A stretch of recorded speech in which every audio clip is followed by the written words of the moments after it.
de Jésus. Amen. Amen. Nous sommes dans la joie de pouvoir nous retrouver en ce jour dans la présence de notre Seigneur.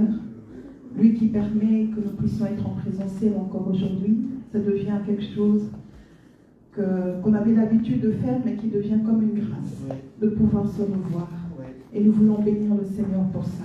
Amen. Amen. Nous voulons commencer le culte en lisant un verset, si vous le voulez bien, dans le livre de Jean 4, 14. Nous l'avons lu à la veillée avec notre sœur Patty. Et c'est passé également, je pense, le samedi dans notre groupe WhatsApp des versets du jour. Et le Seigneur veut nous rappeler encore la même chose aujourd'hui. Je vais lire. Celui qui boira de l'eau que je lui donnerai n'aura jamais soif. Et l'eau que je lui donnerai deviendra en lui une source d'eau qui jaillira jusque dans la vie éternelle. Amen. Amen. Et le Seigneur veut encore nous rappeler en ce jour qu'il est la source d'eau intarissable. Il y a ces sources qui tarissent, surtout maintenant avec le réchauffement climatique. Mais Jésus est une source intarissable. Amen. Quels que soient nos besoins, quelles que soient nos recherches, lorsqu'on court vers lui, on est abreuvé. On est abreuvé. Et aujourd'hui, il voudrait que nous puissions encore nous accorder à cette source. Il voudrait encore que nous puissions nous brancher à cette source et réaliser qu'en lui, nous recevons toutes choses. En lui, nous sommes apaisés. En lui, nous recevons l'amour en abondance, la vie, la paix, la joie. Tout émane de lui et de lui seul. Et ce n'est que vers lui que nous pouvons tourner nos regards en cet instant. Amen. Alors nous allons tous élever nos voix et dire à notre Dieu, nous voulons être branchés à cette source. Nous revenons à toi, Seigneur. Nous voulons que réellement nos pensées, notre cœur, tout ce que nous sommes, tout ce que nous avons, tout de nous revienne à toi. Oui, nous voulons nous brancher à cette source. Élevons nos voix. Et Seigneur, la source d'eau intarissable. Tu es la source intarissable. La source de toute grâce. La source d'amour, Seigneur éternel. Tu donnes l'amour en abondance. La source de notre amour, Seigneur éternel, c'est toi. Et la parole de Dieu nous dit que même une mère peut abandonner son enfant. Mais toi, tu n'abandonnes pas la source d'amour. Ton amour est si grand et si profond. Tu es la source d'amour. Jusqu'à donner ta propre vie pour sauver. Jusqu'à donner ta propre vie pour récupérer. Un fou qui était à Gadara. Oui, Seigneur, ton amour est sans limite. Seigneur éternel, ton amour va, Seigneur éternel, jusqu'à toucher la prostituée. Oui, Seigneur, tu viens sauver, Seigneur éternel, celui qui était rejeté de la société. Ton amour n'a pas de limite. La source d'amour, c'est toi. Tu es la source de paix. Seigneur, lorsqu'on est troublé, lorsqu'on est agité, et lorsqu'on revient à toi, Seigneur éternel, mon Dieu, dans ta présence, on oublie le fardeau que l'on porte. Dans ta présence, on oublie la peine que l'on peut avoir. Dans ta présence, on oublie la souffrance qu'on peut endurer. La source intarissable, c'est toi. La source intarissable, c'est toi. Le Dieu qui nous console en profondeur. Celui qui pense des plaies, qui guérit nos blessures. Tu es la source intarissable. Oh Dieu de gloire, la source de vie, c'est toi. La source de vie, c'est toi. Car l'ennemi ne vient que pour voler, égorger, détruire. Mais lorsque toi tu viens, tu apportes ta vie en abondance. Tu apportes ta vie en abondance. La source intarissable. Et lorsque nous nous abreuvons sur toi, lorsque nous nous abreuvons en toi, nous n'avons plus soif. Nous ne nous inquiétons plus. Nous ne promenons plus des regards inquiets. Parce que nous réalisons qui nous avons cru. La source intarissable. Nous tournons nos regards vers toi. Nous tournons nos regards vers toi en ce jour. Nous tournons nos regards vers toi, Seigneur. Qu'importe les distractions qui auraient pu, Seigneur, nous gonfler. Qu'importe, Seigneur éternel, les situations qui auraient pu, Seigneur, toucher notre être. Mais en cet instant, nous désirons juste retourner nos regards vers toi et te dire, Seigneur, c'est toi que nous voulons. C'est toi que nous désirons. C'est toi que nous cherchons. C'est toi que nous voulons. C'est toi que nous voulons dans cette église. C'est toi que nous voulons voir élevé dans nos maisons. C'est toi que nous voulons voir élevé dans nos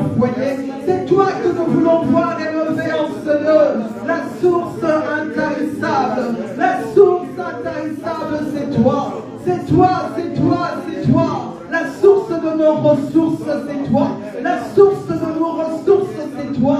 Nous recevons tout de ta main. C'est toi qui nous donne le pain de chaque jour. C'est toi qui nous revêt, Seigneur, comme des listes. C'est toi qui nous relève en tout temps. Oh, la source de nos ressources, c'est toi. Nous bénissons ton grand nom. Nous bénissons ton grand nom. Qui est comparable à toi? Qui est semblable à toi? Alors nous revenons et nous disons, nous avons soif de toi. Nous avons soif de toi. Nous te voulons, nous te voulons, nous te voulons. Nous te désirons, toi seul. Nous te désirons, toi seul. Sois élevé en cet instant. Sois glorifié en cet instant. Tire gloire, Seigneur, de ce moment. Tire gloire, Seigneur, de ce moment. Alléluia. Alors que nous sommes rassemblés autour de ton nom, alors que nous sommes rassemblés autour de ton nom, tire gloire, Seigneur éternel, tire gloire, Seigneur éternel, règne, règne, règne, règne, règne, règne. Alléluia. Qui est comparable à toi? Qui est comparable à toi? Qui est comparable à toi? Admirable conseiller, le juste juge. Alléluia, tu es celui qui soutient notre cause. Tu es celui qui soutient notre droit, dit la parole de l'Éternel. Alléluia, celui qui fortifie notre droite, celui qui relève nos têtes. Merci Seigneur éternel mon Dieu. Merci Seigneur, toi qui ramasses du néant. Alléluia, comme ce David qui en fait Seigneur éternel un roi. Oui Seigneur, tu es grand, tu es grand. Toi le Dieu qui fait sortir le héros, qui sommeille de chez Léon. Tu es grand, tu es puissant. Merci Seigneur pour tes bienfaits. Merci Seigneur pour tes bienfaits. La source intarissable. La source intarissable. Nous puisons notre force en toi. Nous puisons notre force en toi. Nous puisons notre espérance en toi. Nous puisons notre joie en toi. Toi qui nous aides à marcher à contre-courant. Alléluia, qu'importe les vents contraires, qu'importe les vents contraires, Seigneur, tu nous aides à marcher, à continuer le chemin. La source intarissable, c'est toi. Merci Jésus. Merci Jésus. Alléluia, Amen. Alléluia, Amen. Pouvons nous taper avec nos mains. Alléluia. Il est Dieu notre Seigneur. Alléluia, Amen. Alléluia, Amen. Oh, Alléluia, Amen. Alléluia, Alléluia, Amen. Alléluia, Amen. Oh, Alléluia, Amen. Alléluia, Alléluia, Amen. Alléluia, Amen. Oh, Alléluia, Amen. Oh,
vérité.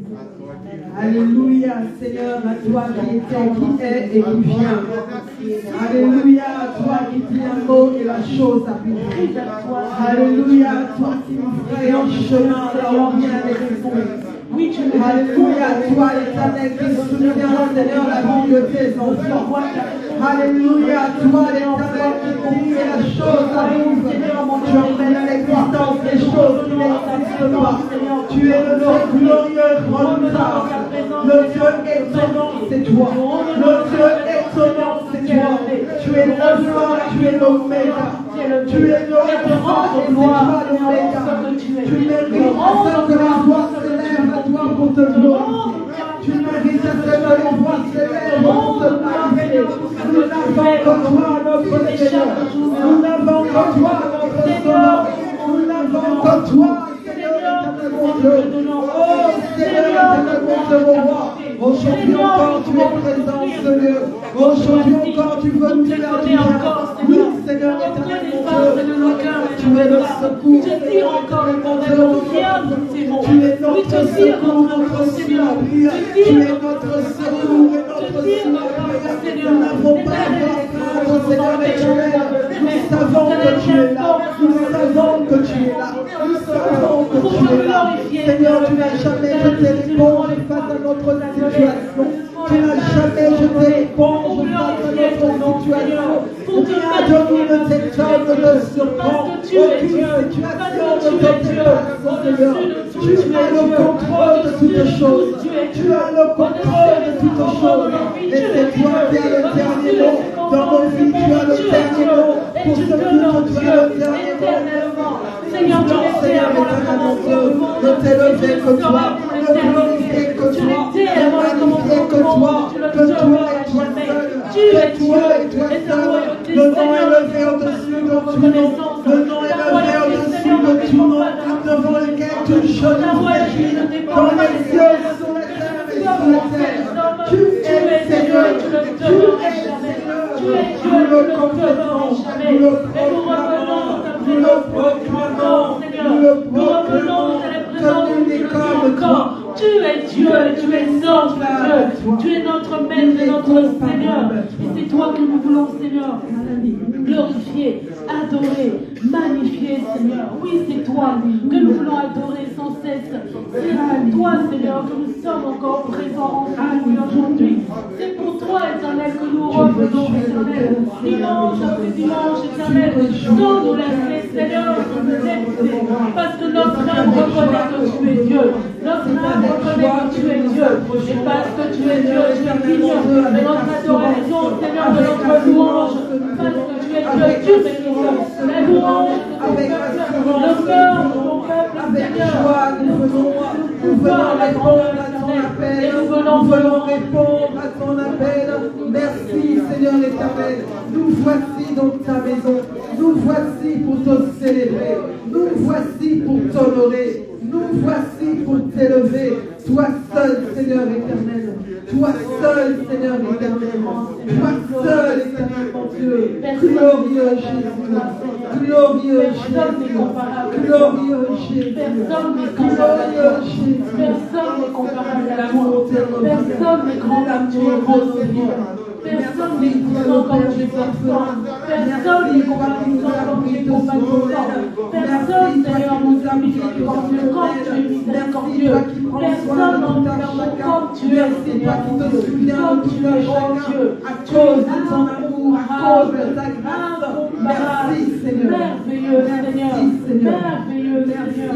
Merveilleux, Seigneur. Oh, merci. Tu es notre tout, Seigneur. Merci, Tu es notre tout, Seigneur. Nous ne regrettons Tu es pas. notre tout, Nous ne Seigneur. regretterons Tu es jamais notre tout, cette rencontre Tu es avec toi. notre tout. Oui, Tu es Seigneur, notre et tout mon aujourd'hui, Dieu, Seigneur. merci. Oh mon Dieu, comment Merci, pourrions-nous toi qui vivre nous as aujourd'hui choisis. sans toi? Et Comment merci, Seigneur pourrions-nous éternel, vivre toi qui nous aujourd'hui as sans toi touchés, et sans transformés, changés. Merci, toi qui nous as mis à part pour ta gloire et pour ta seule gloire, Papa. Oh, merci, Seigneur éternel. Merci, Seigneur. Merci, Seigneur. Éternel, tu as transformé Tu as fait de nous tes enfants. Tu as fait de nous tes enfants, Papa. de la valeur à tes yeux. Quelle Aujourd'hui, nous avons de la grâce. valeur à tes yeux.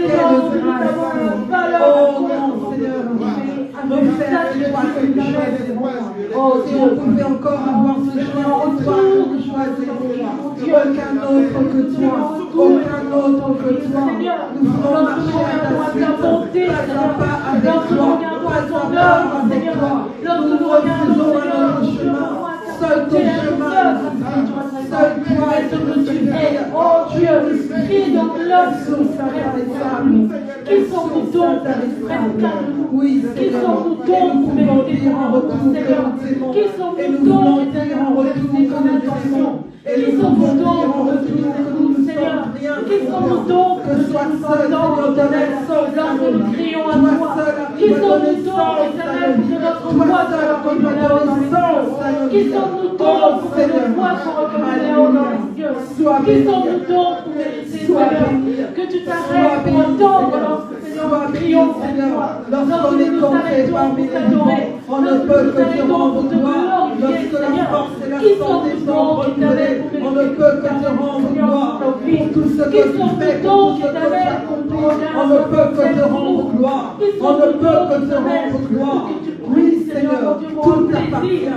Tout est à toi et tout est créé par toi, pour toi et en toi. Oh Seigneur, nous te devons tout. Nous te devons tout. Nous te devons tout. Et nous ne sommes rien. Nous ne sommes rien sans toi. Nous ne sommes rien sans toi.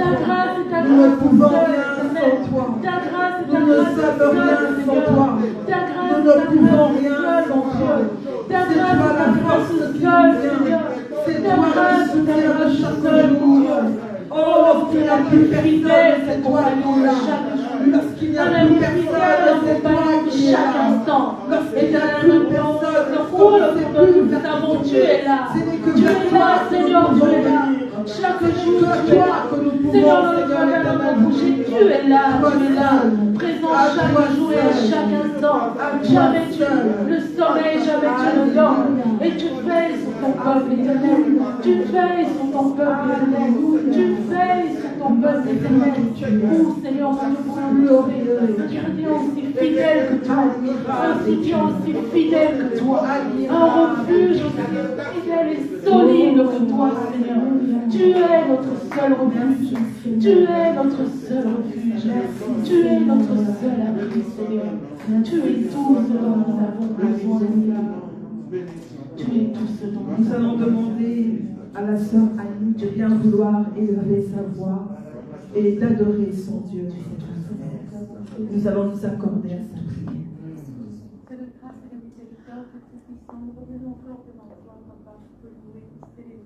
Seigneur, et de dire que tu es Dieu. Tu es celui qui nous accompagne jour après jour, seconde après seconde, Seigneur. Mais lorsque nous sommes seuls, Papa, quand tu es là, de côté, tu vois, Éternel, ce qui se passe autour de nous. Tu préviens, Papa, les choses avant même que nous le sachions, Papa. Toi, tu as déjà couvert, tu as déjà comblé, Papa, tu es déjà occupé de nous. Seigneur, tu es celui qui tient le monde entier, Papa. Les gens croient avoir le pouvoir, les gens croient avoir les possibilités de dire non, de prendre certaines décisions. Toi, tu es celui qui réellement détient le monde. Amen. Tu es celui qui détient le monde. Tu es celui qui connaît le monde. Tu es celui qui nous aime. Qui est descendu du ciel, qui a laissé ta gloire, Seigneur, pour venir sur terre, s'occuper de nous, Père. Nous qui étions même pas dans la repentance, Papa, nous qui étions éloignés de toi, nous qui ne voulions rien savoir de toi, mais toi, tu es venu jusqu'à nous. Alléluia. Toi, tu nous as rachetés. Toi, tu es le seul qui est capable de changer nos cœurs, d'arracher tout ce qui n'est pas de toi et de les remplir de ta grâce. Toi qui changes notre regard sur nous, qui change notre regard sur les autres, qui change notre regard sur les circonstances. Seigneur, tu es celui qui est capable de tout, Papa, et qui n'a aucune limite à ce que tu peux faire. Seigneur, merci encore pour ce que tu fais dans nous. Tant que tu me donnes un chant, je te donne mes louanges. Je promets à chaque instant de te chanter avec les anges. Tant qu'il y aura la vie dans ce corps mortel, je ne cesserai pas de t'adorer. Je ne cesserai pas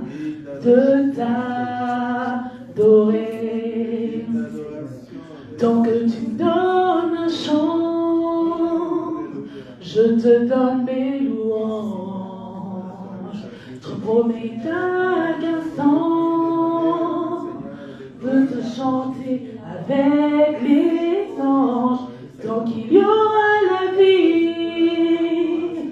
dans ce corps mortel. Je ne cesserai pas de t'adorer. Je ne cesserai pas de je ne cesserai pas, je ne cesserai pas de t'adorer. Je ne cesserai pas de je ne cesserai pas, je ne cesserai pas de t'adorer. Je ne cesserai pas de je ne cesserai pas, je ne cesserai pas de t'adorer. Je ne cesserai pas de nous ne cesserons pas, je ne cesserai pas de t'adorer. Je ne cesserai pas de nous ne cesserons pas, je ne cesserai pas de t'adorer.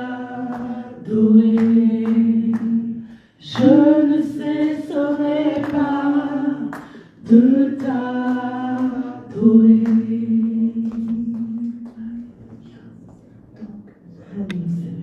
Oui, Seigneur, merci.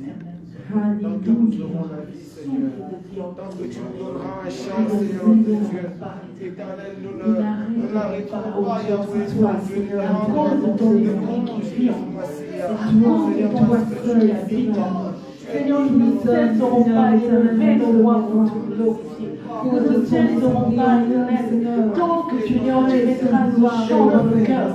Tant que tu mettras, Seigneur, cette vie dans ton esprit, ton esprit au-dedans de nous s'écrira encore à ma paix. Ton esprit au-dedans de nous s'écrira encore à ma paix.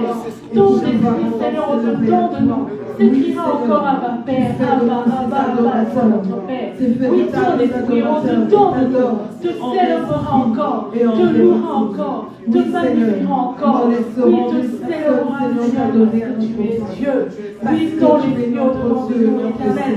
Célébrons encore, Seigneur, de nos bouches, un chant de louange, un chant d'adoration pour ce que tu es, Seigneur, et pour ce que tu fais, pour ce que tu as engendré, Seigneur, dans nos vies. Laisse que ton esprit te célèbre encore le chant. Laisse que ton esprit te célèbre encore dans ton église. Laisse que ton esprit, Seigneur, te loue encore. Éternel, au travers de ton peuple, éternel, il élève encore jusqu'à toi des chants de louange et des chants d'adoration. Oui, Seigneur, qui s'écrit encore à ma paix, qui s'écrit encore Abba, toi notre Père, Abba, toi notre Dieu. Oui, que ton esprit, Seigneur, au-dedans de nous te célèbre, te glorifie, Seigneur, et t'élève encore. Oui, Seigneur, que de cette église encore, tu reçoives la place qui est toi. Que de cette église encore, tu reçoives les honneurs qui te sont dus, l'adoration qui te revient, Seigneur, que tu entendes encore les voix qui te célèbrent, qui te louent, que tu entendes encore ces voix qui te glorifient, que tu entendes encore ces voix qui te placent, qui te magnifient parce que tu es Dieu, parce que tu es Dieu, parce que tu es Dieu, parce que tu es Dieu, que ces coupes encore devant toi se remplissent encore de nos prières qui s'élèvent jusqu'à toi, que ces coupes, Seigneur, se remplissent encore de notre action se remplissent encore de notre adoration, se remplissent encore de tes enfants, Seigneur, au travers de nos chants, Seigneur, au travers de nos prières, éternelles.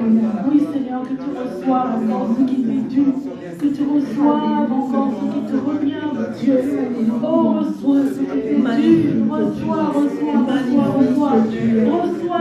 ce qui te revient, mon Dieu. Reçois, Seigneur, ce qui t'est dû, mon Dieu.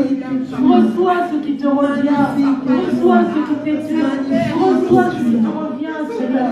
Reçois ce qui t'est dû, mon Dieu. Reçois de toi, Seigneur, l'adoration. Reçois pour toi cette action de grâce. Reçois pour toi cette louange éternelle. Et qu'elle soit pour toi comme un parfum de bonne odeur qui se lève du cœur de te racheter, Seigneur. Qui se lève du cœur de te racheter, mon Dieu. Qui se lève du cœur de te racheter. Que toute la gloire, Oh, la gloire. par le nom puissant de Jésus. Par le nom de Jésus. C'est Dieu de gloire, c'est toi éternel. Que ton nom soit béni. Que ton nom soit béni. Merci Seigneur. Pouvons-nous acclamer le Seigneur. Alléluia. Le présence de Dieu est celui qui nous fait du bien. Amen. Amen. Et que le Seigneur se souvienne de tout un chacun d'entre nous qui avons avec le jour, la pluie et le froid. Mais nous sommes dans la joie parce que c'est pour notre papa que nous sommes en Dieu. Amen. Voilà, sans plus tarder, nous voulons écouter la parole du Seigneur. Que le Seigneur nous parle, que le Seigneur nous touche. Que le Seigneur remplisse son serviteur encore de son esprit afin que nous puissions réellement recevoir ce qui vient de lui. Amen. Pouvons-nous élever nos voix, bénir le serviteur de Dieu et prier pour nos vies. Nous prions. Alléluia. Entre tes mains, nous nous recommandons. Entre tes mains, nous nous abandonnons, Seigneur l'Éternel. Merci, toi qui nous as amenés en ce lieu et nous savons que ce n'est pas en ton temps. Seigneur, toi, tu as prévu quelque chose de précieux pour nous. Toi, tu as prévu quelque chose de spécifique pour toi, chacun d'entre nous. Et nous t'en sommes reconnaissants, Seigneur éternel, mon Dieu. Merci car ta parole, elle est puissante. Merci, Seigneur, car ta parole, elle est créatrice. Merci pour ta parole, Seigneur éternel, mon Dieu, qui est comme un marteau qui brise le roc. Oui, Seigneur, rien ne peut résister devant ta parole. Rien ne résiste devant la puissance de ta parole. Que ta parole prenne place. Que ta parole, Seigneur, touche les cœurs, oh Dieu. Oui, Seigneur éternel, et puisse produire en tout un chacun d'entre nous des fruits dignes de la repentance. Et nous voulons abandonner ton serviteur entre tes mains. Nous prions que tu le remplisses, que tu le remplisses, et que tu le remplisses encore. Oui, Seigneur, quand lui déborde, Seigneur, ce qui émane de toi. Quand nous ouvrons la bouche, Seigneur éternel, on entend de ta parole ce qui sort de toi, Seigneur éternel, ce que tu as prévu pour ton peuple, Seigneur, la parole du jour, Seigneur éternel, et nous sommes tout oui devant toi, et nous recevons cette parole avec joie, au nom de Jésus-Christ. Alléluia. Merci.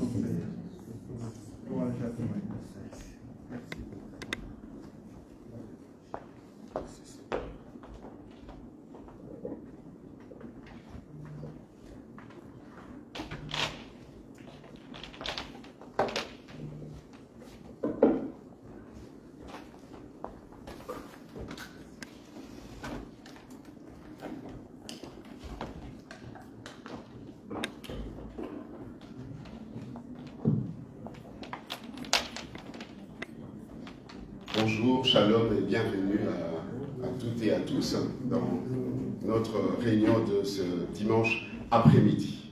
Nous sommes vraiment heureux de pouvoir nous rencontrer encore en ces lieux. Nous sommes connectés les uns les autres cet après-midi et particulièrement pour celles et ceux qui sont ici. Nous sommes sortis de nos maisons portés par la joie de se retrouver, la joie d'une prière, d'un chant, d'un nouveau chant appris, la joie d'écouter la parole de Dieu. Cette parole qui nous met en route, cette parole qui fait quelque chose, qui produit quelque chose dans nos vies. Alors j'aimerais vous dire, à vous qui êtes ici présents, aussi à nos bien-aimés qui nous suivent au travers de la plateforme Facebook et ceux qui nous suivront par la suite sur YouTube, que soyez heureux et soyez dans la joie parce que Dieu s'est réjoui de votre existence. Amen. Dieu s'est réjoui de votre existence. Dieu connaît votre situation. Dieu connaît votre santé. Dieu connaît tout de vous. Et Dieu vous aime. Amen. Dieu vous aime, Dieu vous a appelé. Et Dieu veut vous adresser une parole qui vous concerne. Dieu veut vous parler. Il ne veut pas vous parler seulement au travers d'un homme, moi qui me tiens devant vous, mais Dieu veut que sa parole passe avec vous et par vous aussi, de manière à ce qu'elle se répande dans le monde entier. Alors cet après-midi, chers frères et sœurs, je voudrais que nous puissions revisiter, ou en tout cas aborder le récit des noces du mariage à Cana de Galilée, où Jésus a fait quelque chose d'inattendu.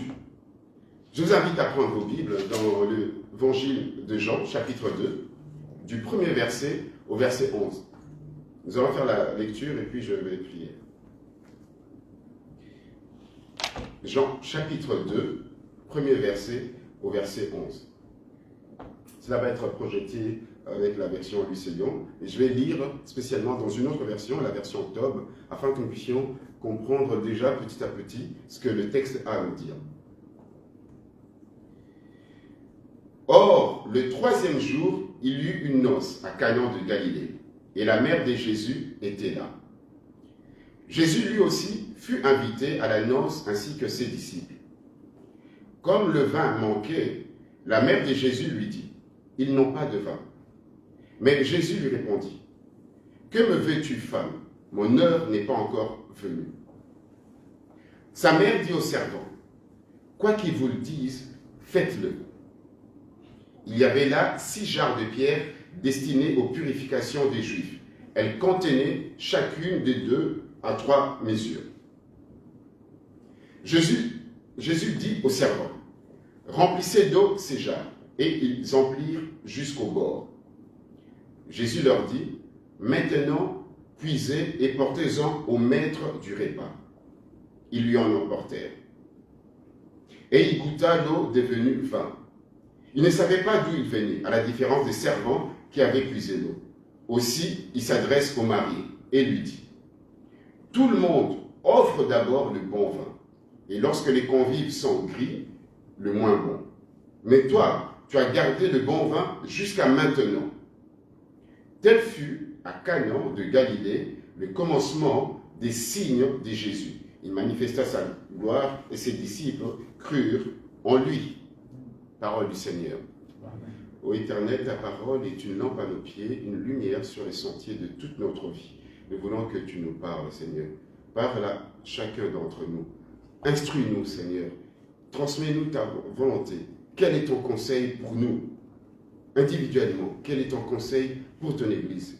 Nous voulons sortir de ces lieux mûris, enrichis de ta parole. Fais-nous grandir, Seigneur, au moins de ta parole, et que cette parole grandisse aussi en chacune et à chacun d'entre nous. Au nom de Jésus.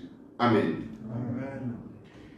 Voilà, chers frères et sœurs, ce récit, nous le connaissons. Il s'agit d'une fête de mariage, donc d'une fête familiale où Jésus fut aussi invité. On comprend que Jésus n'était pas là pendant un bon bout de temps, et donc on a dû l'inviter. Mais le récit commence par le fait que Marie, elle était là aussi présente. Donc on comprend que soit elle est parmi les organisatrices, ou bien elle faisait partie de la famille.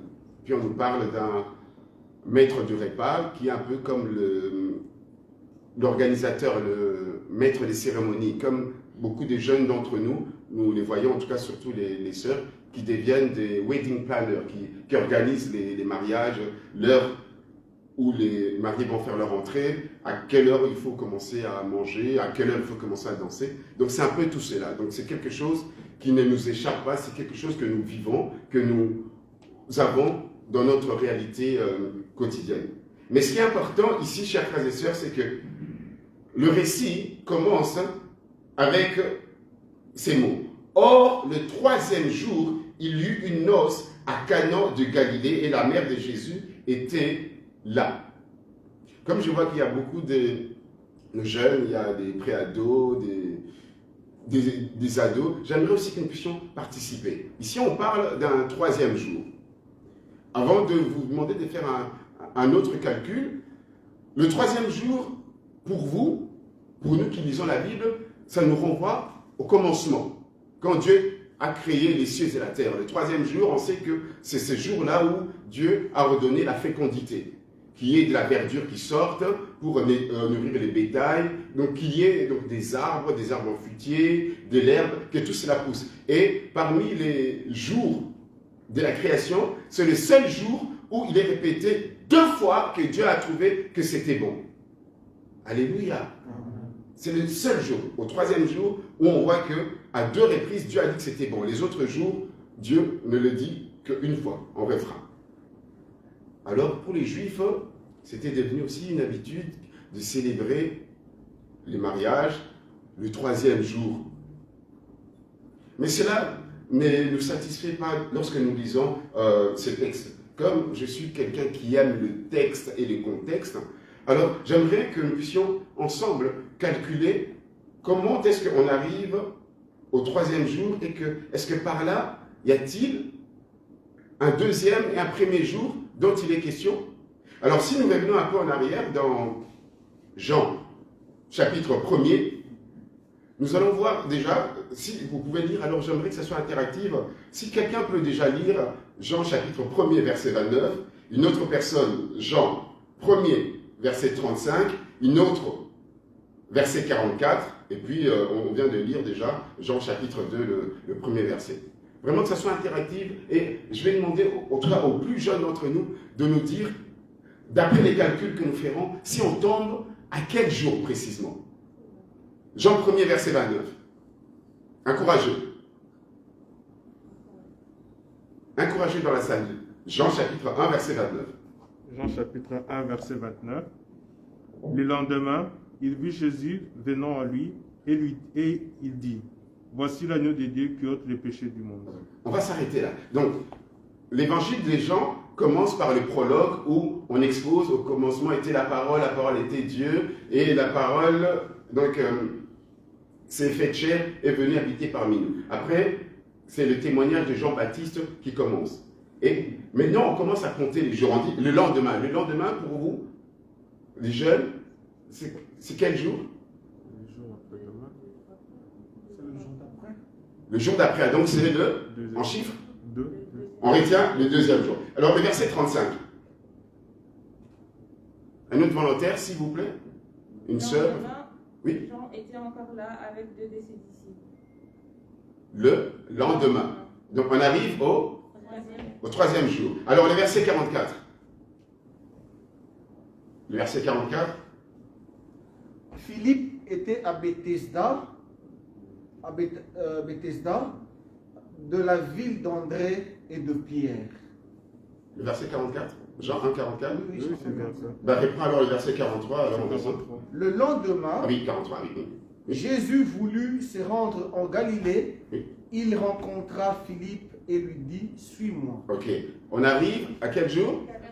On arrive au 4e jour. Alors, on relit. Alors, une sœur. J'aimerais entendre aussi la voix d'une sœur encore.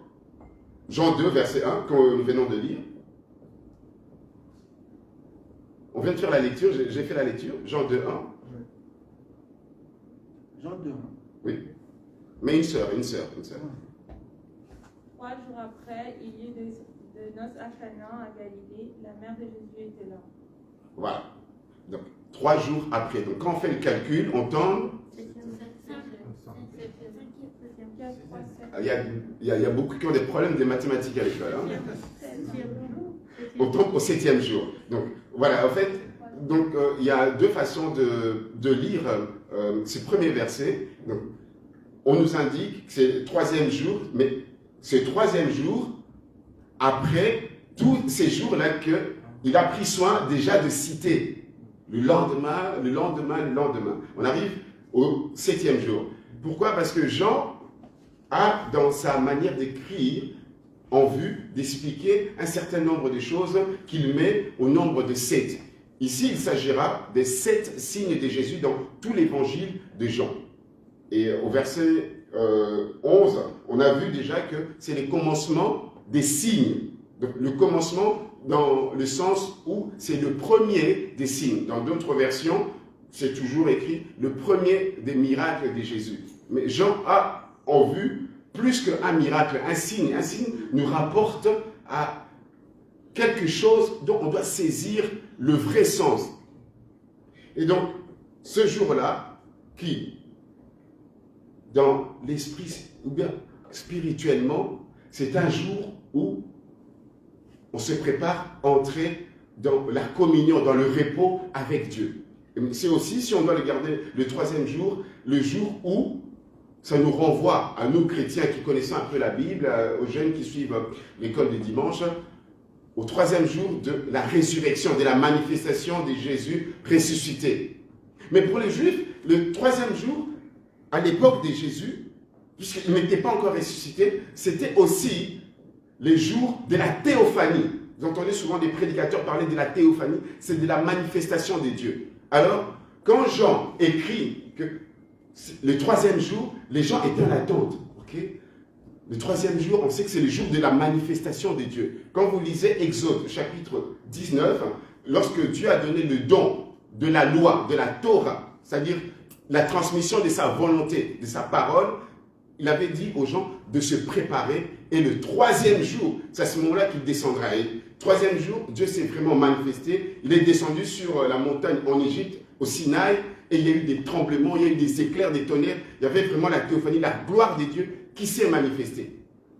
Et donc, les gens qui lisaient, premièrement, cet évangile des gens étaient des judéo-chrétiens. Ok, là on veut nous parler de la manifestation divine. Alors on attend, qu'est-ce qui va se passer? Alors, on se retrouve plutôt dans une fête de mariage. Rien d'étonnant, c'est le quotidien de tous les hommes.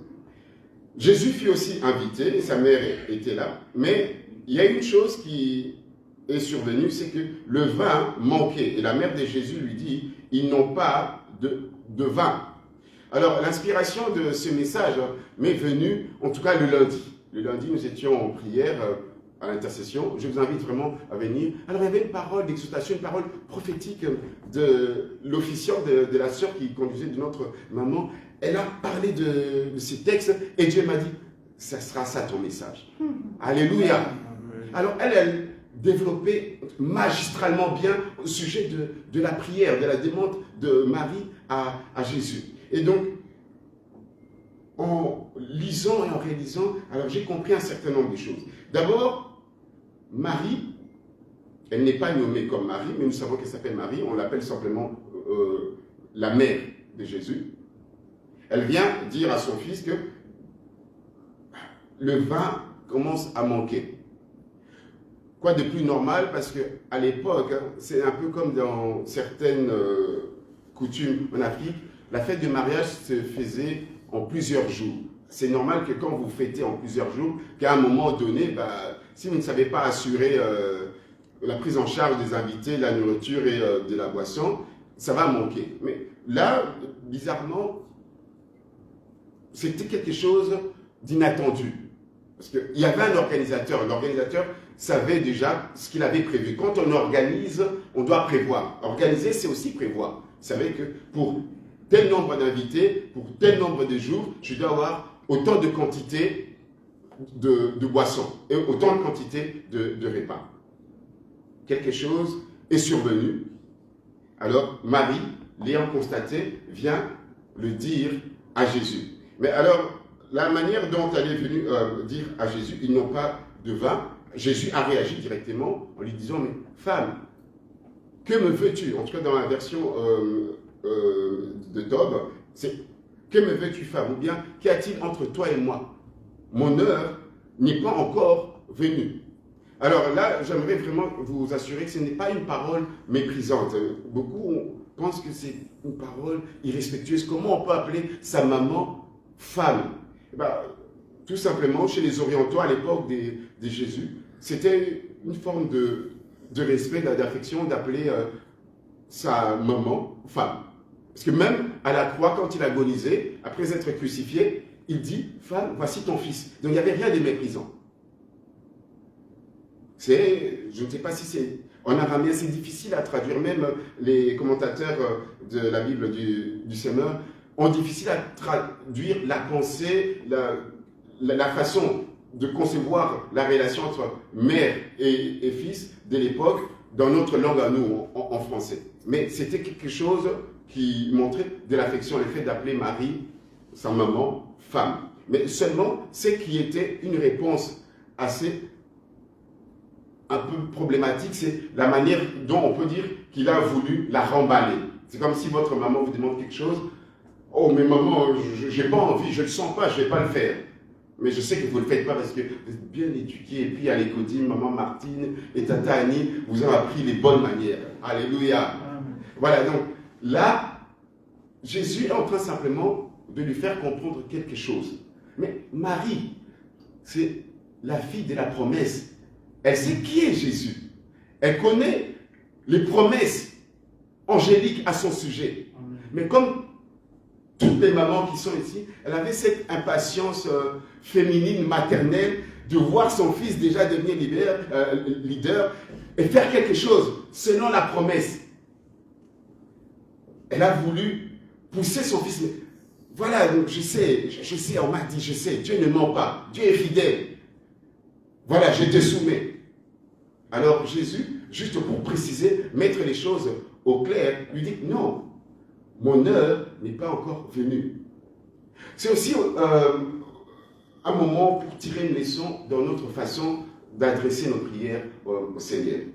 Lorsque nous adressons nos prières au Seigneur, nous ne cessons de le répéter. Donc j'en ai parlé plusieurs fois avec le pasteur Patrick. Il a fait le nécessaire depuis, je crois, 2015. Bon, je crois qu'il y a toujours un groupe de gens qui ne savent pas toujours comment bien prier. On n'impose pas à Dieu nos volontés. Quand on prie, on ne réclame pas, on n'ordonne pas. Dieu est souverain. C'est Dieu qui décide. Là, il est question que Marie, là, la relation que tu as avec moi, tu es ma maman. Oui, mais là, il est question que moi, j'agis, je fais selon la volonté de Dieu, selon le programme de Dieu. Alléluia. Et Marie, je pense qu'elle a compris. Elle qui s'était dite servante de Dieu, quand elle a écouté la promesse au sujet du fait qu'elle allait enfanter le Sauveur, directement, elle a dit, faites tout ce qu'il vous dira. Elle s'est remise dans la situation, oui, je suis une femme, mais je suis servante du Seigneur, c'est toi le Seigneur. Nous devons prier Dieu. Nous devons adresser nos prières à Dieu. Et surtout dans ces temps-ci que nous passons, où nous voyons que les choses sont gérées, donc sont prises en otage par des spécialistes, par des prévisionnistes qui nous prédisent des choses vont se faire et elles ne se font pas, pour que nous puissions comprendre qu'avec le Seigneur Jésus, avec Dieu, lorsque nous le prions, nous lui demandons son intervention, avec lui, quelque chose d'inattendu s'est fait, s'accomplit. Dieu nous étonne toujours. Et nous devons déjà comprendre le nœud du message de ce récit, c'est que avec Jésus, donc le miracle est permanent. Nous allons vivre une vie d'inattendu, des choses incroyables. Déjà dans notre vie, même certaines personnes vivent dans leur vie des choses extraordinaires sans Dieu, mais avec Jésus, donc c'est le commencement d'une vie autrement, avec la possibilité, si vous restez dans la foi, de vivre le miracle de manière permanente. La prière donc, c'est déposer, soumettre la situation au Seigneur. Ce n'est pas lui ordonner ou bien s'arroger un pouvoir que tu es en train de prier et de commencer à faire des déclarations, des proclamations. Ça ne marche pas comme ça. Déjà, ce n'est plus une prière. Même si on doit demander à un jeune de prendre un dictionnaire, un Larousse, ou même le petit Robert, il va voir que ce que nous faisons, ce n'est pas la prière. Et ça peut, à la limite, frôler le spectacle. Et donc, sa mère dit au servant, quoi qu'il vous dise, faites-le, faites tout ce qu'il vous dira. Alors, au verset 6, il y a encore maintenant un détail où Jean prend toujours l'habitude de préciser. Il y avait là 6 jarres de pierre, on va dire des cuves, des vases, hein, en pierre, destinés aux purifications des Juifs. Elles contenaient chacune 2 à 3 mesures. Pourquoi 6? Pourquoi pas 7? Tant qu'on y est, puisque on sait qu'il vise donc, le chiffre 7 pour faire passer le message. Y avait-il une de ces jarres qui était perdue, ou bien il y a une signification ailleurs que nous trouverons? Le texte ne le dit pas, nous n'allons pas nous hasarder, mais ce que le texte nous fait comprendre, c'est que les Juifs avaient l'habitude de faire un rituel avant de manger, de prendre un repas ensemble, avant de se rencontrer chez une personne, de se laver les mains, les pieds, donc un peu comme on nous rappelle aujourd'hui les nouvelles mesures anti-Covid, se laver souvent les mains, et bien eux, ils avaient ce rite-là de purification où ils puisaient de l'eau dans les vases pour se laver les mains avant de passer au repas ensemble. C'était un moment d'amitié et de communion, mais aussi quand on avait beaucoup mangé, il n'y avait pas les baskets que nos jeunes ont ici, ou bien les chaussures en cuir comme nous l'avons à notre époque. C'était souvent des sandales et donc les pieds étaient vraiment très très sales. Hein. Vous voyez, même Jésus à un moment donné a dû laver les pieds de ses apôtres, vous imaginez hein. Donc ces pécheurs qui ont marché toute la journée. Voilà, donc c'est purifié, quand on parle pour la purification des Juifs, était aussi une façon de faire un commerce avec Dieu, l'échange avec Dieu. Ah Seigneur, je me purifie, alors maintenant je suis en règle, je suis dans le bon, dans la relation avec toi. C'est comme ça qu'il faut comprendre l'utilisation de ces vases, de ces jarres qui étaient là, parce que dans les rituels, faire des ablutions, se laver, se purifier, bah, c'est pour être propre devant Dieu. En le faisant, ben, c'est comme si je réponds à une exigence de Dieu. Je suis propre devant Dieu, je suis en règle devant Dieu. Et donc, chacune de ces jarres pouvait contenir jusqu'à 80 ou 120 litres. Alors, quand tu fais la moyenne, on va dire 100 litres. Et il y en avait 6. Alors, si je demande aux jeunes, 6 jarres, chaque jarre, il y avait 100 litres. Ça fait un total de... Il y avait 6 vases. Chaque vase avait 100 litres. Ça fait 600. Ah, j'ai jamais entendu. Ça, c'était très bien. Voilà. Ça, c'est vraiment la moyenne. Ça veut dire que c'était beaucoup. Et donc, Jésus a demandé à ce que ces jarres-là, qui étaient déjà remplis à un certain niveau, que l'on puisse déjà remplir jusqu'au bord. Voyez-vous? L'erreur qu'on fait souvent, on pensait que c'était vide et qu'on a dû remplir de l'eau. 600 litres, ça allait prendre beaucoup de temps pour le temps où Jésus a passé à la fête. Il y avait déjà, parce qu'on dit qu'il y avait déjà 2 ou 3 mesures chacune. Il a demandé, remplissez. Partant de cette eau-là qui est dans chaque jarre, remplissez. Jusqu'au bord, vraiment, que ça déborde. Et après, qu'est-ce que vous faites? Il ne faut pas commencer à prendre chaque vase et essayer de commencer à verser. Non, vous allez commencer à puiser et vous allez amener cela jusqu'au maître des cérémonies, au MC, ou bien à l'organisateur du repas, hein, au maître du repas. Alors, ici, la Bible nous dit que quand il eut goûté, comme un échanson, c'est-à-dire avant qu'on puisse faire goûter aux mariés, aux autres, il veut s'assurer que c'est quand même un vin de bonne qualité. Il goûte, mais ce vin, mais il est de ces qualités. Donc c'est comme si c'était un vieux vin qui était caché quelque part, qui était acheté, réservé, qu'on avait caché, qu'on allait donner à la fin. Alors, directement, il va à la table des stars de la soirée, ou bien du jour. Il dit, mais mon cher, vous allez remarquer qu'on a parlé juste d'une star, mais l'autre star, on n'en parle pas. Vous allez comprendre pourquoi. À la fin, nous allons peut-être voir de qui il s'agit finalement. Il va parler au marié, à l'époux. Mais mon cher, tout homme sert d'abord un vin normal. Enfin, excusez-moi. Tout homme sert d'abord du bon vin. Et puis après, quand la fête commence à terminer, du produit blanc, du vin pour terminer la soirée. Mais toi, tu as fait l'inverse. Tu m'as surpris. Ce n'était pas ça dans le programme. Dans l'organisation, ce n'était pas comme ça. Alors, je crois que lui aussi, il était étonné. Mais de quoi il me parle, ce type? C'est lui qui doit tout organiser. Et le récit termine par « C'est là que Jésus a fait pour la première fois ou accompli son premier signe. » Et ses disciples qui l'ont accompagné, quand vous calculez dans Jean 5, ce n'était pas les 12, hein, c'était les 5 qu'il a rencontrés et qui l'ont suivi. S'ils l'ont suivi, ils avaient déjà une certaine dose de foi pour le suivre. Parce que, justement, avant d'entamer notre récit, on nous parle des éléments que les Juifs attendaient, l'espérance des Juifs. Jean-Baptiste est en train de présenter Jésus comme l'agneau de Dieu. Et même quand on vient lui demander, mais est-ce que c'est toi le Messie? C'est toi le prophète qui devait venir?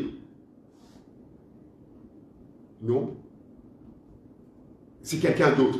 Et même Nathanaël, lui-même, il déclare non, tu es le Fils de Dieu. Tu es le roi d'Israël. Donc vous avez déjà une certaine dose de foi. Mais le fait de vivre le 3e jour, cette manifestation où Jésus a accompli quelque chose qui a une signification non seulement religieuse, mais qui va vraiment au cœur de la vie du quotidien des hommes, alors pour eux, ils ont cru, ils ont placé leur confiance en Jésus parce que ils ont estimé qu'il a manifesté sa gloire.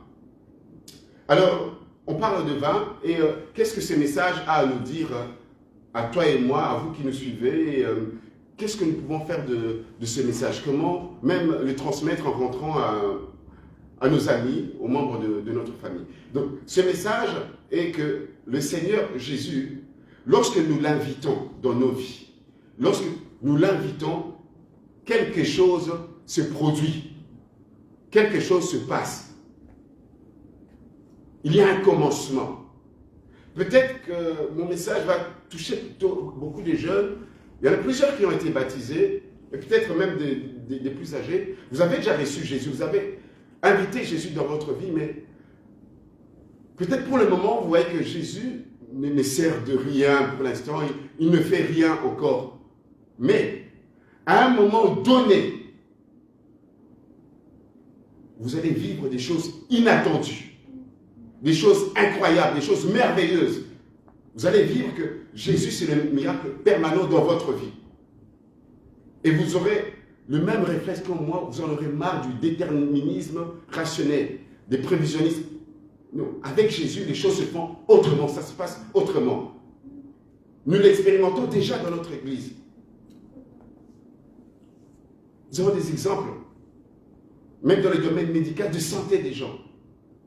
Les spécialistes, les scientifiques, les prévisionnistes, la raison, non, ça va se passer comme ça, ça se passe comme ça. Non, avec Jésus, c'est autrement, c'est une vie nouvelle. Amen. Alléluia. Amen. Donc, si vous avez reçu Jésus dans votre vie, croyez-moi, vous avez bien fait. Peut-être que vous étiez encore très jeune, vous ne comprenez pas, mais le fait de l'avoir invité dans votre vie, dans votre foyer, sachez que c'est la meilleure des décisions que vous avez pu prendre. Et Jésus, qui était là présent, quand on lui demande d'intervenir, il est l'accomplissement de ce psaume qui dit, il est le secours qui ne manque pas au temps de la détresse. Marie l'a vu. Jésus était là, comme tout invité, avec ses disciples. Quelque chose, elle constate, sans même que l'organisateur le constate, elle vient faire part à Jésus, exposer à Jésus. Et Jésus dit que mon heure n'est pas encore arrivée.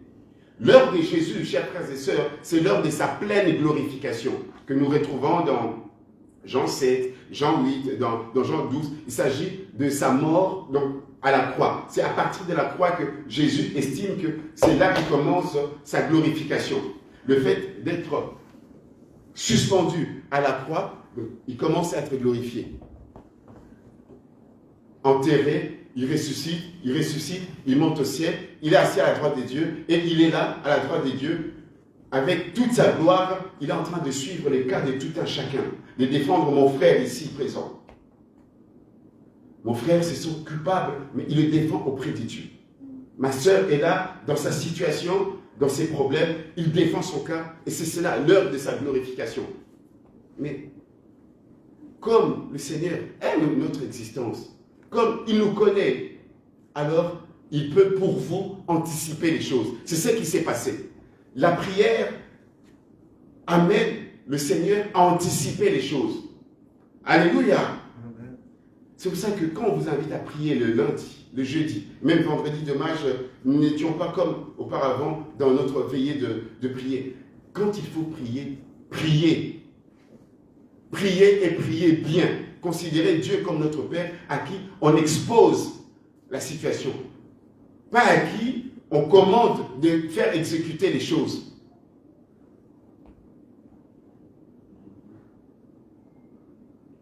Alors le vin, bien entendu, nous n'allons pas esquiver cela.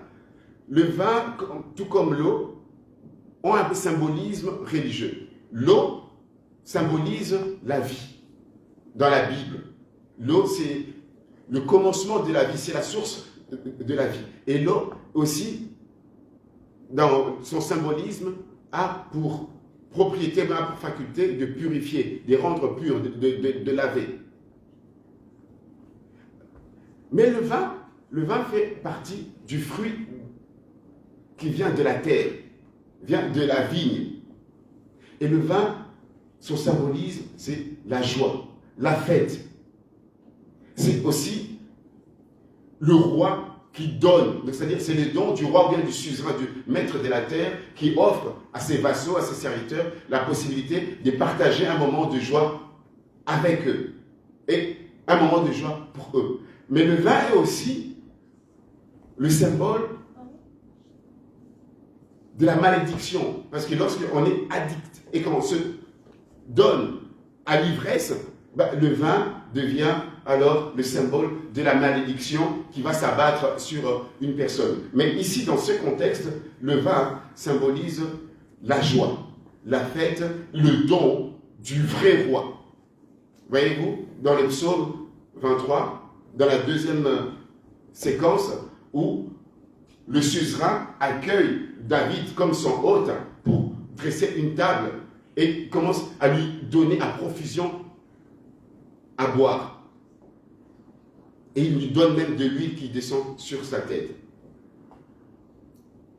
Donc, partant de ce qui était demandé dans la loi de l'Ancien Testament, Jésus va rencontrer la préoccupation de ceux qui fêtaient leur mariage et aussi de tous les invités qui représentaient Cana de Galilée.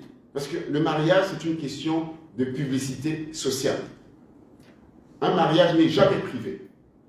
En tout cas, dans les temps bibliques. On fait une publicité, on sait que tel monsieur qui habite dans telle maison, à telle rue, va se marier avec telle jeune vierge de telle maison, de telle rue. Et donc, toutes les personnes qui étaient là, donc, quand ils étaient en train de boire, ils buvaient pour symboliser les retrouvailles, les relations entre les deux familles et les invités. C'était un moment de joie partagée. Et Jésus, il aime notre existence, il vient nous rencontrer. Alors, quand il y a un problème dans notre existence, dans notre quotidien, dans la vie, Jésus veut que nous puissions vivre une vie de joie, mais pas une joie éphémère, une joie comme le monde peut procurer, ou comme les plaisirs de ce monde peuvent nous procurer, mais une autre joie, une joie en abondance qui dure. Alors, il leur offre plus de 600 litres de vin. Vous imaginez? C'est beaucoup. C'est l'abondance que Jésus donne. Et il a fait par la prière. Il anticipe cela pour toi et moi. Il est question de l'abondance ici avec Jésus, qui vient nous dire que ce qu'il offre, ce qu'il propose, c'est une nouvelle alliance, une nouvelle vie en abondance, une nouvelle vie de joie, de fête. Ta vie doit désormais être une fête, pas simplement des pleurs, de lamentations, de murmures. Et tu dois communiquer cette joie-là. Nous sommes des messagères et des messagers de joie. C'est pour cela que Dieu nous donne de son esprit. Et dans le fruit de son esprit, donc, il y a la joie qui place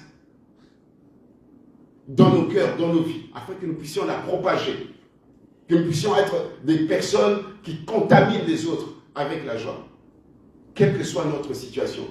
Bien entendu, il n'est pas dit que nous n'aurons plus de combat, il n'est pas dit que nous n'aurons plus de la galère, il n'est pas dit que nous n'allons plus manquer des sous, mais c'est une vie au-delà des limites et des restrictions de la vie ordinaire. C'est une vie avec Dieu, une vie avec le Seigneur en permanence. Alléluia. Alors, je voudrais donc, avant de chuter dans mon message, vous faire remarquer que la mariée n'a pas été indiquée dans ce récit. Or, quand il s'agit des noces, d'un mariage, il faut toujours qu'on parle de la mariée et de l'époux. Alors, mais finalement, on parle de l'organisateur du repas. On parle de ceux-là qui ont vu l'eau devenir vin. On parle des disciples qui n'ont rien vu, mais qui ont cru. Et qui nous ont transmis leur foi. Cette foi transmise une fois pour toutes, comme dit Jude. Alors, qu'en est-il de nous? Alors, il y a une autre vérité qui se trouve dans ce que nous venons de lire, c'est que les premières personnes qui lisaient l'évangile des Jean avaient en vue les promesses de Dieu. Ésaïe, le prophète du palais royal, le prophète des politiques, le prophète gouvernemental, avait prédit que dans Ésaïe 25, verset 6, Dieu va préparer un grand festin, des noces, où lui-même, il est comme l'époux et que son peuple est l'épouse. Et dans ce festin-là, ça sera rempli des viandes, des mets succulents et du vin à gogo, à profusion. Et donc, ici, Jésus se présente finalement comme c'est Dieu-là qui avait promis qu'il viendra lui-même et il sauvera. C'est Dieu-là qui avait promis qu'il ferait cela. Cette grande fête de noces, du fait qu'il est capable de changer l'eau et faire devenir l'eau du vin, alors il se présente comme cette figure de fils de Dieu que Nathanaël a découvert par le fait de son discernement, à savoir où il était. Il devient ce roi d'Israël, parce que Nathanaël avait dit deux choses. Quand il a fait la confession devant Jésus, tu es le roi d'Israël. Or, le roi, comme il dit, le don du roi, c'est le vin, donner la joie à son peuple. Rappelez-vous, il y a un roi, à l'époque d'Abraham, qu'on appelle le roi de Salem et le roi de justice, donc le roi de paix et de justice, qui s'appelle Melchisédek.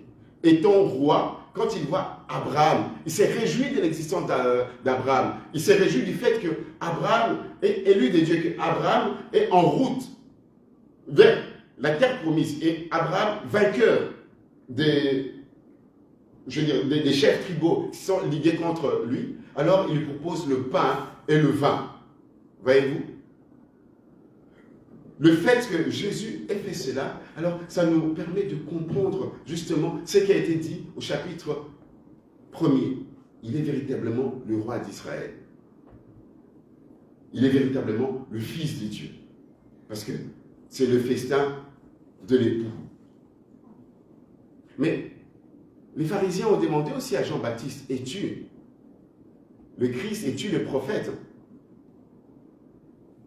Chers frères et sœurs, nous avons eu jeudi à écouter la belle prédication sur Élie, la veuve de Sarepta. Justement, la veuve aussi a eu à répondre au prophète, un peu comme Jésus a répondu à Marie. Mais qu'y a-t-il entre toi et moi, homme de Dieu? C'est-à-dire, on essaie de comprendre. Donc, mais voilà, c'est quoi la relation que tu veux créer? Jésus, ici, se montre également comme le prophète qui devait venir. Nous sommes tous des porte-paroles de Dieu. Nous l'avons dit pour celles et ceux qui nous suivent le jeudi à l'enseignement biblique, qu'un seul est le véritable prophète, Jésus, le prophète à venir. Tous nous sommes des prophètes parce que cela est une promesse, c'est la prophétie nous concernant. Dans les derniers jours, lorsque vous recevrez le Saint-Esprit, vos fils et vos filles prophétiseront. Nous sommes tous des prophètes il y a certains qui le sont particulièrement dans un ministère de prophète ou de prophétesse.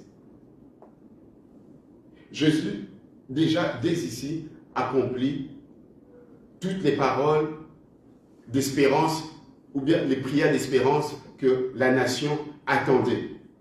Nous espérons beaucoup de choses, chers frères et sœurs, pour notre vie spirituelle, mais soyons aussi comme Marie, avec cette assurance. Marie, elle espérait, mais elle avait l'assurance qu'en Jésus, il y a toujours une solution. Jésus se présente, donc c'est le seul espoir qui nous reste dans la vie. L'espérance de la gloire, comme dit dans Colossiens, Christ en nous, l'espérance de la gloire. Il a manifesté. Alors, chers frères et sœurs, soyons de ceux-là qui avons un autre regard sur ce que Dieu attend de nous. Les servants ou bien les serviteurs, Marie leur a dit, faites tout ce qu'il vous dira. Faisons-nous tout ce que la Bible nous dit, chers frères et sœurs, Église des messagers de Bruxelles, faites tout ce qu'il vous dira. Les disciples qui l'accompagnaient, les amis de l'époux, pour eux, qu'est-ce qu'ils devaient faire? C'était juste d'avoir la foi. Nous aussi, on nous demande d'avoir la foi, mais une foi obéissante. Et c'est ce qui nous manque souvent. Nous connaissons la parole de Dieu, nous écoutons la parole de Dieu, mais obéir à la parole de Dieu, cela pose un problème. Je pense que le Seigneur nous interpelle à chaque fois dans les interventions qu'il permet que des orateurs ou des oratrices puissent communiquer à l'Église. C'est pour nous appeler à une foi obéissante. Ça ne doit pas être simplement verbal. Ici, c'était le premier signe, ça veut dire, ou bien le commencement des signes, ça veut dire qu'il y a une suite. Le deuxième signe, est-ce que vous le connaissez? Quand on le lisait dans Jean 5, c'est le deuxième signe. Vous avancez, il y a un troisième signe. Il y en a 7 au total. Pourquoi tous ces signes? Et pourtant, dans les autres évangiles, il y a beaucoup plus de miracles et de guérisons de Jésus. C'est pour nous amener à une foi obéissante. Je termine juste par Nathanaël. Parce que Nathanaël fait partie de ceux-là qui ont eu à perdre cette foi qu'ils ont eue au début, cette foi qu'ils ont eue en présence de Jésus. Il fait partie de ceux-là qui ont eu à perdre la foi. Donc nous prenons Jean 21 et puis nous prions. Nathanaël est originaire de Cana de Galilée. Donc c'était vraiment chez lui que cela s'est passé. Alors, il est dit ceci. Jean, chapitre 21, un verset que le pasteur Patrick aime beaucoup, ce chapitre. Quelque temps après, Jésus se montra encore à ses disciples sur le bord du lac de Tibéria. Voici dans quelles circonstances. Simon-Pierre, Thomas appelé le jumeau, Nathanaël de Cana en Galilée, les fils de Zébédée et 2 autres disciples s'est trouvés ensemble. Je m'arrête juste là. Ici, donc, on voit déjà une indication que le miracle s'est produit chez Nathanaël. C'est Nathanaël qui avait déjà cette belle confession, tu es le roi d'Israël, tu es le fils de Dieu. Après que Jésus fut livré au tourment et que Jésus leur a dit qu'il allait ressusciter, leur comportement, leur vie de tous les jours n'a pas manifesté cette foi obéissante, cette foi grandissante. Chers frères et sœurs, nous pouvons avoir la foi, mais le Seigneur nous demande de persévérer dans la foi, parce qu'il y a un risque de perdre la foi. Et comme nous sommes ici, donc, nous voyons qu'il y a des frères et des sœurs qui sont là, qui cheminent avec l'Église, qui persévèrent dans la foi, dans la vie de l'Église. Il y a d'autres qui ne sont pas pour des raisons de santé, ou bien qui sont peut-être vulnérables suite à cette pandémie qui s'achève par ailleurs. Et bon, les prévisionnistes vont encore trouver un autre truc, hein. Bon, on les verra. Mais la foi obéissante, c'est une foi persévérante, veut que nous puissions rester attachés, demeurer et ne pas se relâcher et ne pas se retirer. nous voyons déjà que avec Jésus, c'est un miracle permanent. Nous ne disons pas que nos frères et sœurs qui ne sont pas présents, bien qu'ils ne viennent pas encore ici à Strombeek, ont perdu la foi ou ont fait un naufrage à la foi. Mais je veux vous donner juste un petit exemple. Que moi, j'ai participé à la semaine de prière sur l'unité des chrétiens, parce que je suis formé protestant évangélique, je me devais d'être là. Alors, dans le dialogue œcuménique, il y avait aussi un prêtre catholique qui parlait par rapport aux églises. Vous voyez, eux, ils ont des grandes cathédrales, ils ont vraiment des bâtiments. Il dit, est-ce que vous pensez que Jésus est mort pour l'église, paroisse, Saint-tel, ou bien Jésus est mort pour des hommes et des femmes qui constituent l'église? C'est vous et moi qui formons l'église. Et c'est pour nous que Jésus est décédé. Alors, il donne un exemple. Alors, aux jeunes qui étaient là, il dit qu'il y avait un poisson, un tout petit poisson, les enfants, alors, qui demandait, je veux dire, un gros poisson. Hein. Alors, montre-moi où se trouve l'océan. Alors, il dit, oui, mais pourquoi tu vas aller à l'océan? Il dit, oui, mais montre-moi où se trouve l'océan. Alors, on lui explique, mais l'océan, en fait, c'est de l'eau. C'est de l'eau, c'est juste, c'est beaucoup plus grand. L'espace est beaucoup plus grand, mais ce n'est que de l'eau. Alors, le petit poisson a continué toujours à chercher l'océan. Est-ce que vous comprenez? Il y a parmi nous des gens qui ne comprennent pas que l'Église, c'est vous et moi. Ce sont des individus. Les pierres précieuses, la maison spirituelle. Mais qui veulent chercher des bâtiments où plusieurs personnes sont rassemblées et se sentent à l'aise au niveau des chants, de la liturgie. Ils se sentent à l'aise.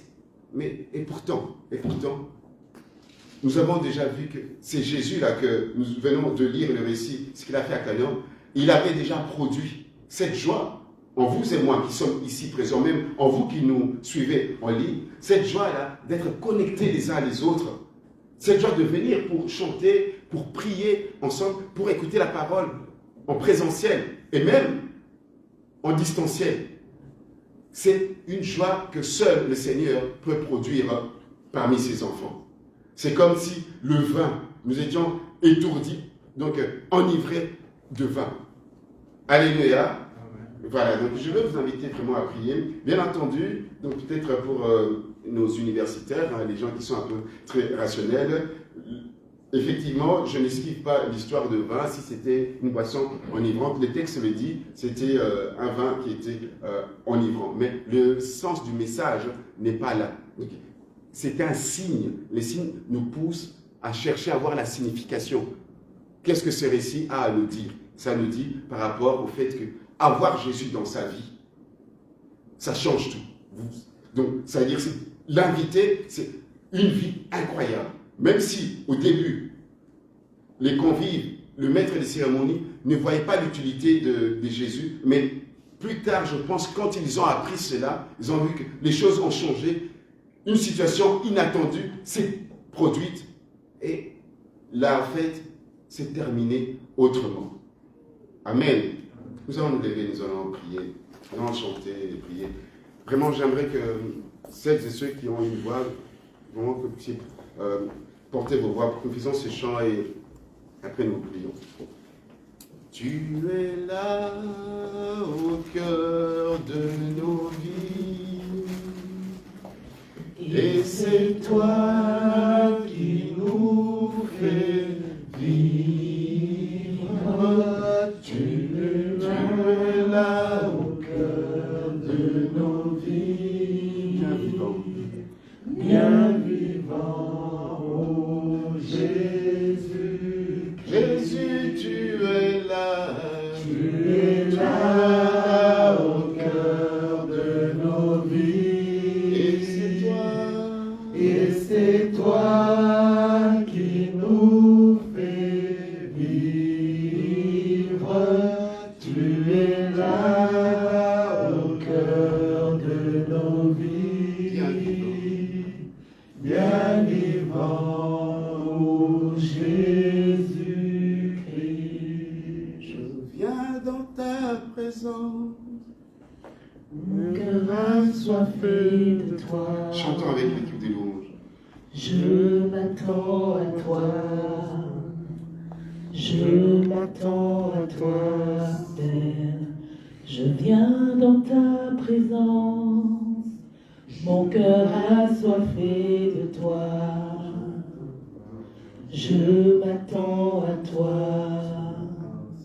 Je m'attends à toi, Père. Je viens dans ta présence. Le cœur a soifé de toi. Oui, Seigneur, nous venons dans ta présence parce que nous attendons à toi. Comme Marie s'attendait, Seigneur, à ton intervention.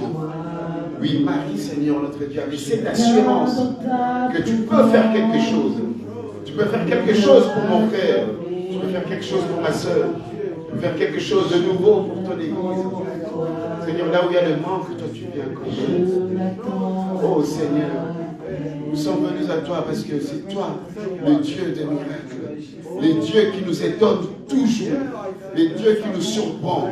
Oh, Seigneur, nous venons à toi. Non pour recevoir des miracles, mais parce que nous savons que tu es, Seigneur, le miracle permanent pour nos vies, pour l'Église. Oh Seigneur, merci. Merci pour ta présence dans nos vies. Merci pour ta présence, Seigneur, dans notre situation, Seigneur. Merci pour ta présence dans nos familles. Oh Père, là où, Seigneur, il y avait le découragement, la sœur ou la femme, Seigneur, pieuse, ferme dans la prière, suite à sa maladie, Seigneur, à ses souffrances, Seigneur, physiques, Seigneur. Oh Dieu, tu peux intervenir, tu peux faire quelque chose de nouveau. Nous te demandons, nous soumettons, Seigneur, notre Dieu, à tes pieds, devant ton trône de grâce, Seigneur, la situation de nos mamans qui souffrent dans leur corps, de nos frères qui souffrent, Seigneur, dans leurs recherches, Seigneur, notre Dieu, dans leurs besoins, Seigneur, dans leurs problèmes. Oh Dieu d'amour, c'est parce que tu nous aimes, tu t'es réjoui de notre existence. Tu veux que notre vie soit une fête, Seigneur, permanente, une fête, Seigneur, notre Dieu, qui ne fait que s'agrandir jusqu'au jour, Seigneur, où nous serons avec toi, Seigneur, au festin des réunions. Alléluia, Père. Alléluia, Père. Merci, Seigneur, pour ta parole. Seigneur, merci pour ta parole. Merci pour ta parole. Merci pour ta parole. Seigneur, tu veux que nous puissions croire en toi, Seigneur. Tu veux, Seigneur, comme les disciples, que nous puissions placer notre pleine confiance en toi. Seigneur, nous voulons te dire en tant qu'Église messager de Bruxelles que nous sommes totalement satisfaits de toi, Seigneur. Nous sommes pleinement satisfaits en Christ Jésus. Alléluia, Seigneur. Parce que tu ne cesses, Seigneur, notre Dieu, de te manifester dans nos vies, Seigneur. Oh Père, tu es merveilleux, Seigneur. Nous vivons, Seigneur, avec toi des merveilles, Seigneur. Oh Dieu, spirituellement. Oh Dieu, socialement. Alléluia. Mais tu nous invites, oh Dieu, aussi à avoir une foi obéissante. Tu nous invites à avoir, Seigneur, une foi persévérante, Seigneur, et ne point se relâcher, comme, Seigneur, Nathanaël, Seigneur, ainsi que Pierre et les autres, qui ont commencé, Seigneur, notre Dieu, cette histoire avec toi, Seigneur, depuis, Seigneur, notre Dieu, le début, Seigneur, à la rencontre, ainsi que les fils de Zébédée. Oh Père, nous ne voulons pas retourner en arrière. Nous ne voulons pas délaisser, Seigneur, ton œuvre pour nous lancer, Seigneur, notre Dieu, dans la recherche du social, dans nos activités. C'est toi qui nous combles. C'est toi qui nous donnes tout. Tu es tout pour nous. Alléluia. Alléluia. J'ai invité l'homme de Dieu, ancien Diki, de prier pour la parole et puis après il viendra nous donner les annonces de l'Église. Invité l'homme de Dieu.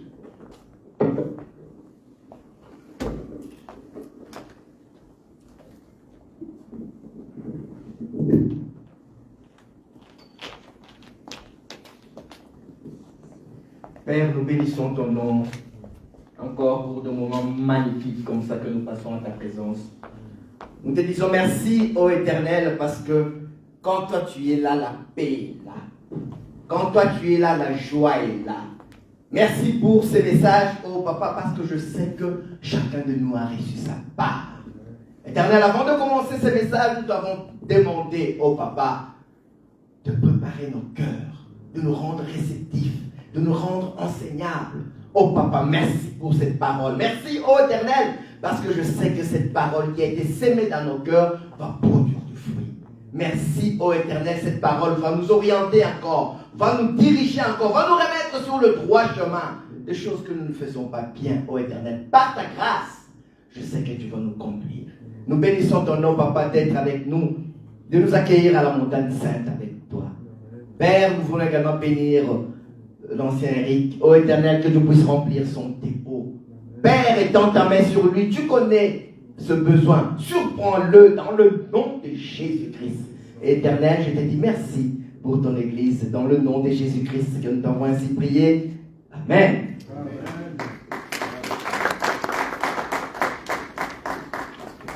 Merci à tout un chacun de nous d'avoir pu participer à ces moments magnifiques, ces moments d'édification, à ces cultes d'action de grâce et de louange. Merci à l'ancien Eric, merci à maman Baby, ça faisait de très longtemps. Merci à la sœur Marie, et à Rebecca et avec ses ordis, et sans oublier Exaucé National. Merci à la présence de tout un chacun de nous. Donc, comme vous avez vu, c'est notre deuxième dimanche. Nous continuons encore tous les dimanches en présentiel, mais les jeudis, nous sommes encore sur les réseaux sociaux. Comme le frère l'a dit, on a des moments de prière. Je sais que on a partagé un tout petit peu avec le papa Gina Nakimbi.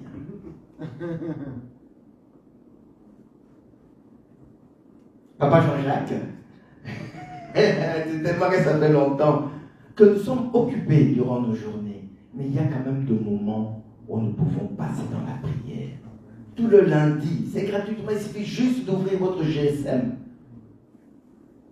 Et vous voyez des gens qui sont vraiment assidus dans la prière. Tous les jeudis et les dimanches, nous nous réunissons. Et ce n'est qu'un vendredi par mois où nous passons du temps, une soirée de prière avec le Seigneur. Le vendredi passé, c'était encore magnifique. Vraiment magnifique. Et cette parole nous est venue de loin. De très loin, de 7000 km. Pour les gens qui étaient avec nous, nous avons été vraiment bénis. Et après, vous sentez que les gens avaient chaque fois envie de prier. Vraiment, continuons dans cette voie. Que le Seigneur nous bénisse. Je ne sais pas s'il y a d'autres communiqués. Encore, je regarde un peu les anciens du côté de la louange. Voilà. L'église grandit. Il y avait avant des enfants qui ont fait des études, qui ont fini ces études, qui sont devenus des grandes personnes. Donc, comme vous le savez, nous nous préparons. Préparez bien vos vestes. Préparez bien vos cotisations, notre participation, parce que c'est notre mariage. Notre sœur Annie, avec sa voix douce, qui va se marier, qui va prendre cette direction-là. Une direction difficile, mais merveilleuse. Et je suis sûr que tu vas être grandement béni. Donc, préparez-nous pour ce mariage de notre sœur Annie. Préparez nos cotisations. Comme vous voyez bien, maintenant, on veut que chacun de nous participe. Ce n'est plus que moi, j'ai donné à l'église. Non, on voit la sœur Annie, on va lui donner. Ou on a le numéro de compte qui nous a été donné. On va bénir notre sœur. Vraiment que cette mariage, c'est notre mariage. Il faut que ça soit une réussite, un succès. Et nous savons que notre Seigneur sera grandement, grandement béni durant ces mariages. Je ne sais pas s'il y a d'autres communiqués parmi nous, il n'y a pas de malades. Christelle aussi. Christelle. Ah oui, la sœur Christelle s'est mariée aux États-Unis, c'est quand? Le 27 ici. Le 27 Oui, février. février. Ah, n'oubliez pas, notre sœur qui vit maintenant aux États-Unis va se marier là-bas. Elle est partie physiquement, mais on est encore en relation avec elle. N'oubliez pas de l'appeler, n'oubliez pas de la bénir également, parce que nous sommes une très, très, très grande famille avec un seul papa. Amen. Qui nous aime abondamment. Ok, nous allons nous lever, nous allons terminer ces bon moment passé avec notre Père Céleste. Père, nous bénissons ton nom parce que tu as commencé avec nous comme Alpha et tu finis avec nous comme Oméga. Merci, ô Éternel, parce que je sais que tu as créé notre louange. Merci, ô Papa, pour cette parole magnifique que nous avons reçue encore cet après-midi. Papa, tu montres encore ton amour pour tes enfants. Éternel, tu nous as éclaircis dans certains domaines. Tu nous as enseigné. Père, tu nous as prêché également. Éternel, nous te disons merci. Que ta grâce, ô Éternel, puisse accompagner ton peuple dans le nom de Jésus-Christ. Père, épargne ton peuple de toute forme de maladie. Papa, précède-nous dans tout ce que nous allons faire au nom de Jésus-Christ. Que ta grâce abonde dans nos foyers. Que ta faveur, ô Éternel, soit notre partage de tous les jours. Bénis nos deux sœurs qui vont se marier. Ô Éternel, bénis les préparatifs, Papa. Nous voulons que ce soit un mariage magnifique. C'est pour ça que nous te le confions. Nous te confions l'organisation. Nous te confions la réception. Nous te confions tout ce que nous allons faire, ô Éternel. Que tu puisses toi-même nous précéder dans le nom de Jésus-Christ. Protège ton Église. Bénis notre réunion de demain soir à l'intercession. Bénis notre réunion de jeudi soir. Et nous allons nous revoir dimanche prochain. Éternel grand Dieu, conduis-nous dans nos différentes demeures. C'est dans le nom merveilleux et glorieux de ton Fils, notre Seigneur Jésus-Christ, que nous t'avons ainsi prié. Amen. Amen. Que Dieu vous bénisse.